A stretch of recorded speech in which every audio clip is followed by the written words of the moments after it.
انقلاب عسكري داخل الديوان الملكي السعودي وإطلاق نار كثيف على ولي العهد محمد بن سلمان. كشفت مصادر إعلام دولية عن تعرض ولي العهد السعودي الأمير محمد بن سلمان لمحاولة اغتيال في العاصمة السعودية الرياض. وأفادت مصادر إعلامية دولية عن نجاة ولي العهد السعودي من محاولة اغتيال خلال الأيام الماضية.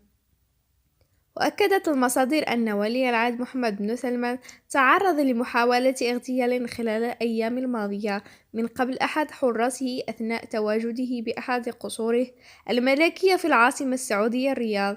وأوضحت أن أحد حراس القصر أطلق النار على موكب بن سلمان أثناء زيارته للقصر، مبينة أنه نجا من محاولة اغتيال بأعجوبة.